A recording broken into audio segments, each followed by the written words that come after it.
درود پاک پڑھنے کے بے شمار فضائل و برکات ہیں۔ ایک بڑا ہی امیزنگ، بڑا ہی خوبصورت واقعہ جو احادیث کی کتابوں میں ملتا ہے، اور جب بھی اس واقعے کو سنتے ہیں تو ایمان بھی تازہ ہو جاتا ہے۔ ماجرا کچھ یوں تھا، نبی پاک علیہ السلام کا دور ہے، اور ایک شخص جو شکاری تھا ایک ہرنی کا شکار کر کے پیارے آقا علیہ السلام کے سامنے سے گزرنے لگا۔ اللہ کے حبیب علیہ السلام کو رب نے بہت سارے کمالات اور بہت سارے معجزات سے نوازا تھا۔ وہ جب ہرنی کا شکاری ہرنی لے کر آقا علیہ السلام کی بارگاہ سے گزرنے لگا تو اللہ کریم نے اس ہرنی کو بولنے کی قوت عطا فرمائی، اور اس نے نبی پاک سے عرض کی، یا رسول اللہ صلی اللہ تعالیٰ علیہ وسلم، میرے چھوٹے چھوٹے بچے، دودھ پیتے بچے ہیں اور وہ بھوکے ہیں، شکاری نے مجھے شکار کر لیا ہے، آپ اس سے کہیے کہ کچھ دیر کے لیے مجھے اجازت دے کہ میں اپنے بچوں کو دودھ پلاؤں اور اس کے بعد میں واپس آ جاؤں گی۔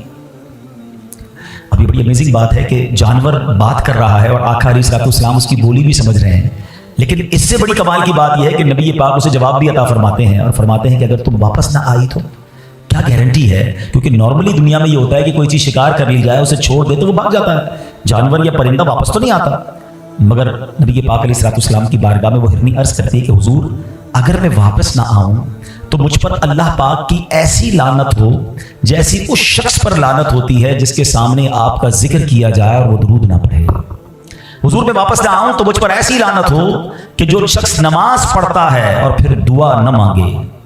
نبی پاک علیہ السلام نے اس شکاری سے کہا کہ اس ہرنی کو چھوڑ دو، یہ تھوڑی دیر بعد واپس آ جائے گی۔ پہلے وہ شکاری حیران تھا کہ جانور میرا گفتگو ان سے کر رہا ہے، اس نے نبی پاک کو بھی پہچانا نہیں تھا، تو کہتا ہے کہ یہ واپس نہ آئی تو اس کی گارنٹی کیا؟ نبی پاک علیہ السلام نے فرمایا میں ضمانت لیتا ہوں یہ ہرنی واپس آئے گی۔ اللہ اکبر، یہ ہرنی کو شکاری چھوڑ دیتا ہے، دوڑتی ہوئی پہاڑ کے پیچھے چلی جاتی ہے، اور تاریخ نے یہ منظر پہلی بار دیکھا ہوگا کہ وہی ہرنی تھوڑی دیر بعد اپنے بچوں کو دودھ پلا کر واپس آتی ہے، گویا آ کر پھر سرنڈر کر دیتی ہے۔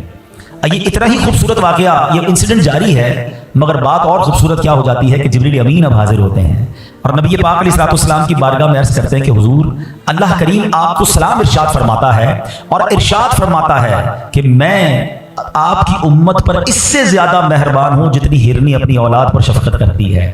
آپ کی امت کو آپ کی طرف اس طرح لوٹاؤں گا کہ جیسے یہ ہرنی آپ کی طرف لوٹ کر آئی ہے۔ میرے پیارے اسلامی بھائیوں، یقین کریں میں آج کچھ اور بیان نہ کروں، صرف اس ایک واقعے کے جزیات پر بیان کرتا جاؤں، خوبصورتی پر بات کرتا جاؤں، میسیجز پر بات کرتا جاؤں تو میرا بیان تو کمپلیٹ ہو جائے گا۔ چلیں ہم تھوڑا سا دوبارہ اس واقعے کے کچھ پوائنٹس چننے کی کوشش کرتے ہیں۔ فرسٹ آف آل، کمال مصطفیٰ صلی اللہ تعالیٰ علیہ وسلم کے جانور نبی پاک سے گفتگو کر رہے ہیں اور آقا جانوروں کی بولیاں بھی سمجھ رہے ہیں اور انہیں رپلائی بھی دے رہے ہیں۔ یہ اللہ نے کیسا کمال سرور کائنات علیہ السلام کو عطا فرمایا۔ دوسری بات، ایز اے گارنٹی اس ہرنی نے جو بات کی وہ بڑی یوں سمجھیے ہمارے لیے سبق آموز ہے کہ حضور اگر میں واپس نہ آؤں تو مجھ پر ایسی لعنت ہو جیسی اس پر لعنت ہوتی ہے جس کے سامنے آپ کا ذکر کیا جائے اور آپ پر درود نہ پڑھے۔ یہ بڑی اہم بات ہے۔ نارملی ہم لوگ درود پاک پڑھنے کو بڑی فضیلت کی بات سمجھتے ہیں اور سمجھنا چاہیے، لیکن اس کو گرانٹڈ لے لیتے ہیں کہ پڑھ لیا تو ٹھیک ہے، نہیں پڑھا تو کوئی بات نہیں۔ ایسا نہیں ہے۔ بینگ اے مسلم، یہ ہم پر نبی پاک علیہ السلام کا حق ہے کہ امتی آقائے دو جہاں صلی اللہ تعالیٰ علیہ وسلم پر درود پڑھے، اور اسپیشلی جب نبی پاک صلی اللہ تعالیٰ علیہ وآلہ وسلم کا نام لیا جائے، آپ کے اور ہمارے سامنے جب آقا علیہ السلام کا نام لیا جائے تو تب درود ضرور پڑھنا چاہیے۔ تو اپنی عادت بنائیں کہ نبی پاک پر درود کثرت سے پڑھتے رہا کریں۔ اور دوسری بات جو اس نے کہی کہ حضور اگر میں واپس نہ آؤں تو ایسی لعنت جیسی اس پر ہوتی ہے کہ جو نماز پڑھے اور دعا نہ مانگے۔ یاد رہے کہ نماز کے بعد جو وقت ہے نا، اسپیشلی وہ خاص قبولیت دعا کا وقت ہے، لیکن کچھ لوگوں کی عجیب عادت ہے، نماز پڑھیں گے دعا نہیں کریں گے بھاگ جائیں گے۔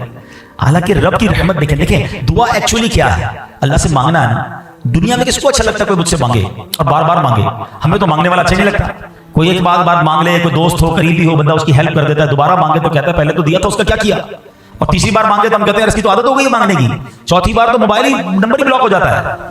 یہ ہے دنیا والے، مگر رب کی شان دیکھو، جو نہیں مانگتا رب اس سے ناراض ہوتا ہے، اور جو جتنا مانگتا ہے اللہ اسے اتنا پسند کرتا ہے۔ کیسی شان کریمی ہے میرے مالک کی۔ قرآن میں اس نے فرمایا نا ادعونی استجب لکم، تم مجھ سے مانگو میں تمہیں عطا کروں گا، مگر ہم لوگ مانگنے میں سستی کرتے ہیں، دعا مانگنے میں بھی کنجوسی کر رہے ہیں۔ حالانکہ الدعاء مخ العبادہ، حدیث پاک کے الفاظ ہیں دعا عبادت کا مغز ہے، تو پھر تو ہمیں کثرت سے دعا مانگنی چاہیے نا۔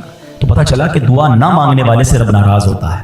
اچھا، پھر ایک اور کمال کی بات یہ ہے کہ اس ہرنی نے پیارے آقا علیہ السلام سے یہ نہیں عرض کی کہ حضور مجھے چھڑوا دیں، شکاری نے مجھے پکڑ لیا ہے، ماں چاہے جانور کی ماں ہو اس کو خیال اپنے بچوں کا ہی ہوتا ہے کہ حضور میرے بچے بھوکے ہیں، مجھے اجازت دلوائیں، میں اسے دودھ پلانا چاہتی ہوں۔ اور اب اگلی بات جو رب عز و جل نے ارشاد فرمایا کہ اے محبوب تمہارا رب تمہیں سلام ارشاد فرماتا ہے، اور یہ ارشاد فرماتا ہے کہ جیسے یہ ہرنی لوٹ کر آئی ہے، رب فرماتا ہے تمہاری امت بھی تم پر لوٹا دوں گا۔ اس ہرنی کو اپنے بچوں سے جتنا پیار ہے، رب تمہاری امت پر اس سے زیادہ بھی مہربان ہے۔ سبحان اللہ، یہ اتنی مہربانی ہم پر کیوں ہے؟ کیونکہ امتی کس کے ہیں؟ وہ ہمارے نبی، ان کے ہم امتی۔ امتی تیری قسمت پہ لاکھوں سلام، میری خوش قسمتی، میں تیرا امتی۔ یقین کریں یہ ہم پر کرم والا ہے، کرم ہوا ہے۔ پچھلے دنوں سوشل میڈیا کے پر ایک پوسٹ بڑی گردش کر رہی تھی کہ 200 سے زیادہ ملک ہیں دنیا میں، 400 سے زیادہ مذہب ہیں، ہزاروں قومیں ہیں، یہ رب کا ہم پر کتنا بڑا احسان ہے کہ ہمیں امت محمدی میں پیدا فرما دیا ہے۔ یہ صرف اللہ کی مہربانی ہے، ہماری تو کوئی اوقات نہیں نا، بن مانگے دیا اور اتنا دیا، دامن میں ہمارے سمایا نہیں۔ تو بہرحال میرے پیارے اسلامی بھائیوں، اس ایک واقعے سے ہم کو یہ سبق مل رہا ہے کہ درود پاک جو ہے وہ کثرت سے پڑھنا ہے، اور بالخصوص جب نام مصطفیٰ صلی اللہ تعالی علیہ وسلم ہم زبان سے لیں یا سنیں، اسے ضرور ہمیں درود پاک پڑھنا چاہیے۔ تو درود پاک ہماری زندگی میں، ہمارے شیڈیول میں ضرور شامل ہونا چاہیے، اور دس از دا منتھ، یہ تو مہینہ ہے کثرت سے درود پاک پڑھنے کا۔ اس مہینے میں اتنے درود پڑھو کہ باقی مہینوں میں عادت ہو جائے۔ تو آئیے مل کر محبت کے ساتھ بآواز بلند درود پاک پڑھ لیجیے۔ صلو علی الحبیب صلی اللہ تعالی علی محمد صلی اللہ علیہ وسلم۔